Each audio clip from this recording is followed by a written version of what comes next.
Hi, welcome to episode 319 of the Corner of Knit and Tea. My name is Laura. I'm also known as Fluffy K on Ravelry, Fluffy Kira on Instagram and Twitter.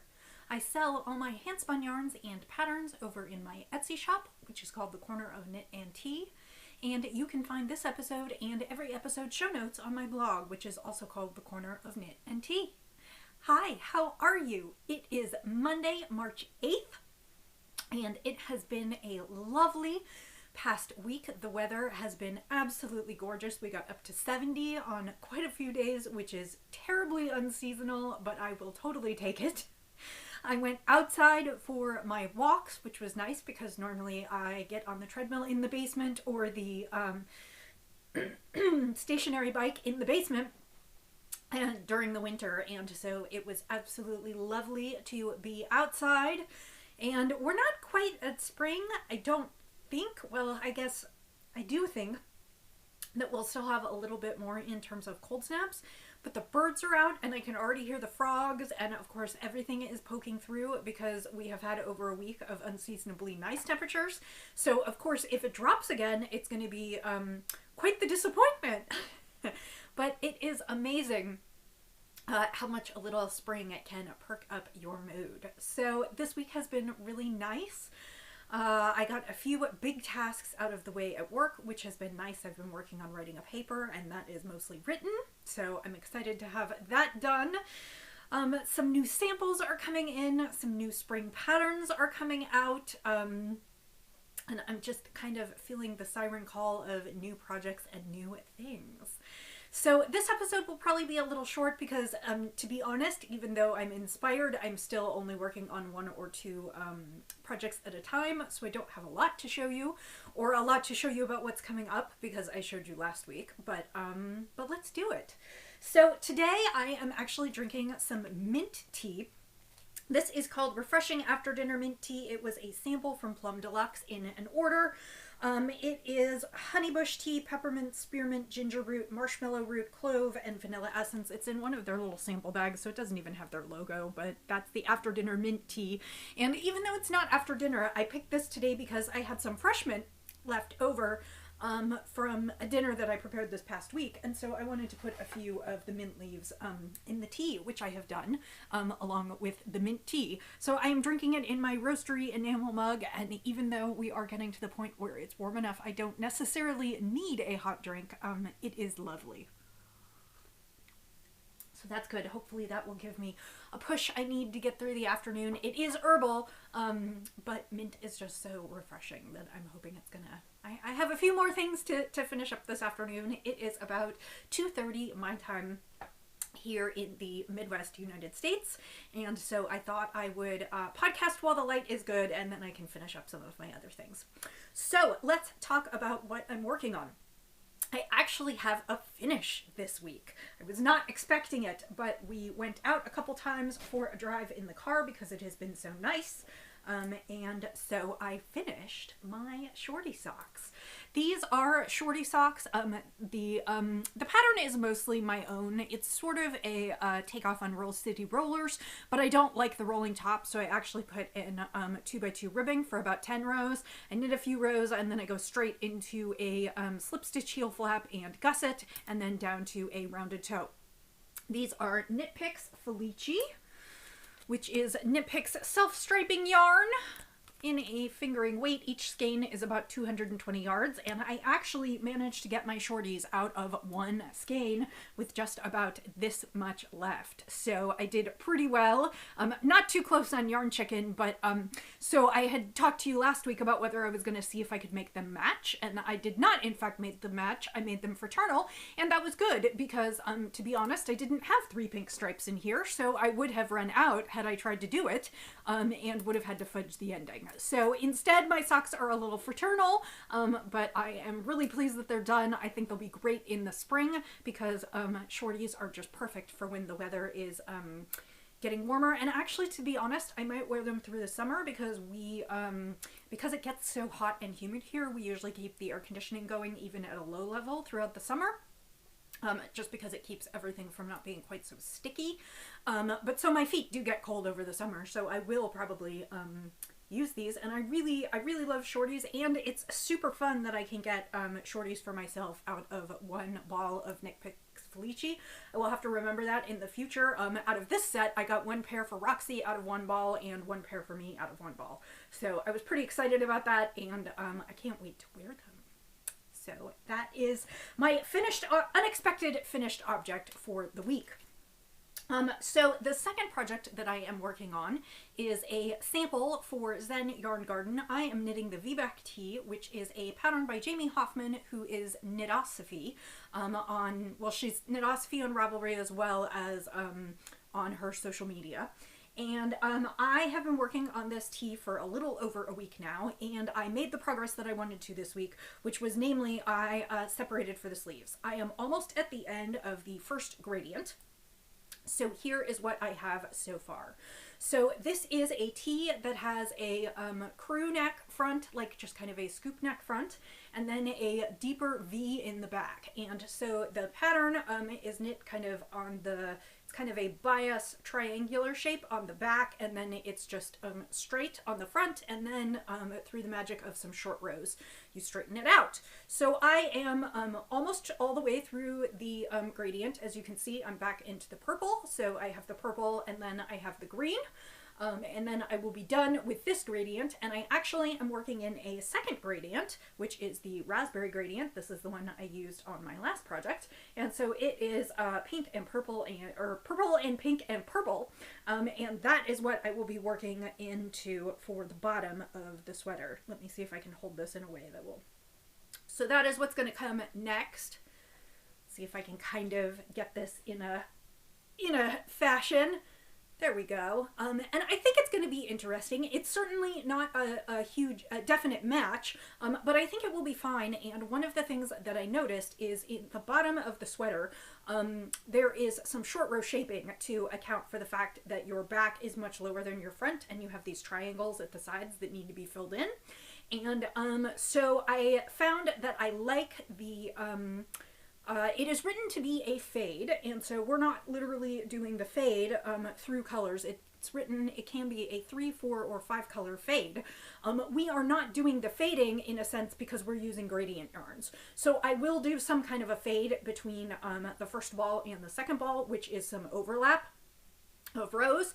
But I won't be, but in general, we have not had to like actually make the color changes because the yarn does all of that.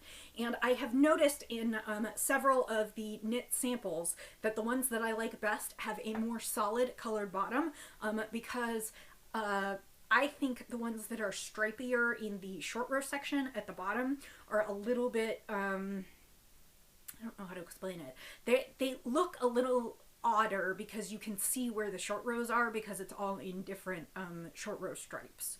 So I actually think that I'm gonna like the fact that it's going to be more solid on the bottom quite a bit. So my hope is that I will, but this again is a sample for Zen Yarn Garden. It is using their Gradient Luxe Cakes, and these are, I've got these all tangled right now. They are Serenity Silk Plus. They are 150 grams, 750 yards of merino cashmere silk. They are absolutely lovely. And like I said, this one's in raspberry. This one, the name is Rice Tie, R-I-C-E, and then Tie, T-H-A-I. So that is what I'm working on. That is my main project and where I plan to spend most of my time this week. And my hope is that I can finish the body and show it to you next week and then just block it, because I think this is kind of a perfect spring tee. And so I would like to get this one out to the photographer and out back to them so they can start selling kits for it. It's been a pretty easy knit. I will say the rows got real long around, you know, right before I pulled the sleeves off, and now they're quite a bit shorter, so I find myself, you know, going through quite a bit more at a time, because I'm knitting the size 6, which I believe is probably an extra large or a double extra large, and I had almost 500, well, just over 500 stitches before I took the sleeves off. So that, of course, is a lot of stitches. And I am knitting these on collage square needles. Let's see if I can show you these. My collage square needles. These are US size 4, which actually is not what it's called for in the pattern, but is what I can get gauge on.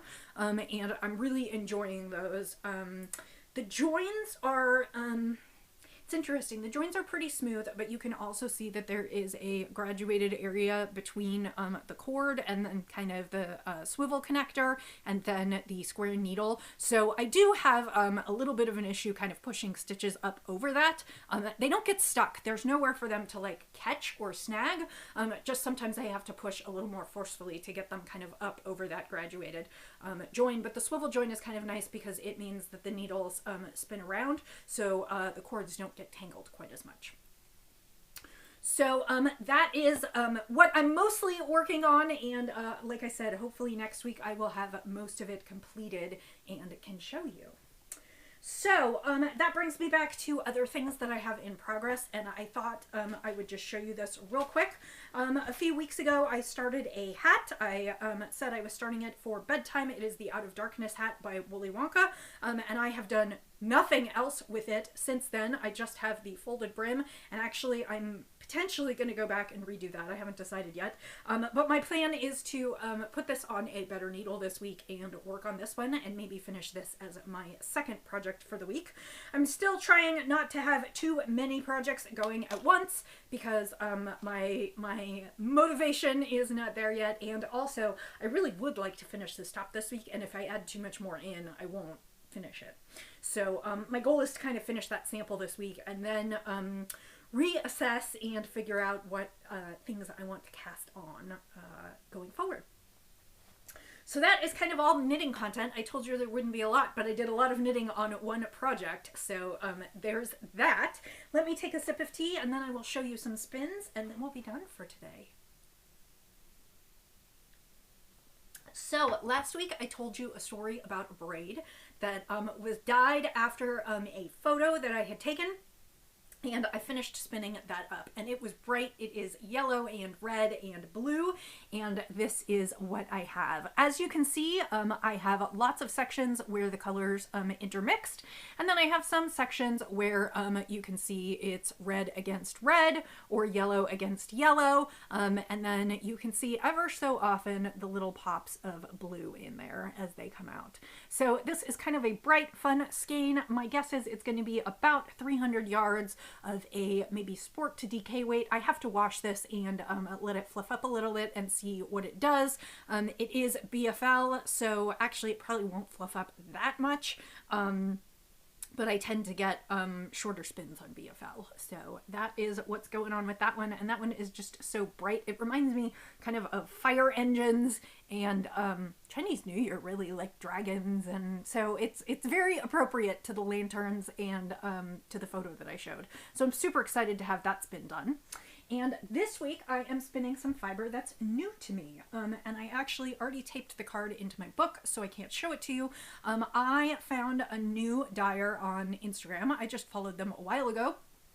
And her dyed fibers are gorgeous, and so I finally broke down and bought a couple. And her name is Wool Fiend. Wool Fiend, F-I-E-N-D-D. So it's a double D at the end, and then just wool up front. And this is, oh, I wish I, well, something about synchrony. I'll have to put it in there, or symphony.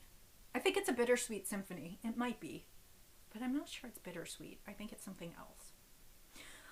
Anyway, this is purples and greens. So we've got lots of purples and pinks here, some really beautiful mint green, some olive greens, and then some bright pink and a little bit of a darker purple. So I'm really enjoying this spin. This is half the fiber, because the other half the fiber I spun up last night. It is a Rambouillet, so it is soft and fluffy and gorgeous, and I really encourage you to check her out. Her fibers just absolutely look gorgeous, and I got another one which I will spin in a little while, but this one was just too pretty to leave. I just love really love the mint against the pink and purple. And this will be going up in the shop. And I should say that the fiber is really beautifully prepared, and I have not had a lot of waste or neps or anything to pull out of it. It's just really lovely and springy, and it drafts beautifully. So I'm really enjoying those spins, and I will definitely be buying from her again. So I know we're only 15 minutes in, but I really don't have that much more to tell you. I guess I do have one more thing to tell you. So I don't know if you've been following along, but pattern designer Laura Nelkin decided that she wanted to host a fundraiser. And based on the Gilmore Girls Knitathon, Gilmore Girls was a TV series in the United States. It ran quite a few years ago, and it's a mother-daughter combo, and there was a scene where they did a knit-a-thon to raise money, and she decided she wanted to emulate that and do a knit-a-thon to raise money for food awareness and insecurity. And so she posted on Instagram about it, and I thought it was kind of cool, and then I saw her post where you could donate, and I went and looked, and she was also looking for people to join her team. So the Knitathon is on Sunday, April 11th, and it runs from 10 a.m. to 10 p.m. And I guess I didn't check the times. I don't know if it's your time zone or if it's like specific to her time zone, and I'm not exactly sure which time zone hers is. But anyway, it runs from the morning to the evening. It is a 12-hour straight knit-a-thon. There will be some activities for the knitters who participate, and then I'm sure we will all be doing some social media sharing, either lives or sharing photos of progress throughout the day. And the purpose is to, like I said, raise money for food awareness and raise awareness and funds for food insecurity. The proceeds of the donations that we earn, I can speak really, are going to be divided between 4 food charities in the United States. That is Meals on Wheels, World Food Service. I really should have come better prepared for this. Meals on Wheels, World Food Service, No Hungry Child, and I can't remember. I will put all of the details in the show notes below. What I am trying to say is that I am going to participate in the knit-a-thon for 12 hours of knitting fun. I haven't decided yet exactly what I'm going to knit during the knit-a-thon. I suspect it will be charity projects. I don't know if it will be hats or blankets. My guess is some combination of both. I really like the idea of knitting for charity while doing a knit-a-thon to raise funds for charity. The only reason that I first thought maybe I would see how many hats I could knit in a day. The problem is that actually the small circumference circulars, the 16-inch circulars that I use to knit the hats, they actually hurt my hands after a little while, and so I'm sure after an hour or 2 or 3 of knitting with them, my hands will probably hurt. So my thought is that maybe I will do some combination of try and knit a couple hats and try and make really good progress on one of my charity blankets. So my thought is that I will do something like that, but my point of mentioning it here is that I will put all of the details, including a link down below. If you are so inclined to support the project and me, or join yourself, we would really appreciate your donation. Like I said, it will be going to wonderful causes around the United States, and if you're unable to or don't want to, not a problem. I just thought I would share with you. You know, this is one of the few a-thon events that I feel like I have robust training for and can make it through. I'm very much not a sports person, so a jog-a-thon or one of those kind of fundraisers I'm not sure I would be very good at. But this, I really think I can knit for 12 hours straight. I think it's going to be a great time, and like I said, I would encourage you to follow along and support people who are part of it, or if you want to, become a member and participate yourself. So that is all I've got for you this week. I hope that you have a wonderful week this week, that you're working on some fun craft projects, that you're excited about the change in the seasons wherever you are, whether you're in the northern or southern hemisphere.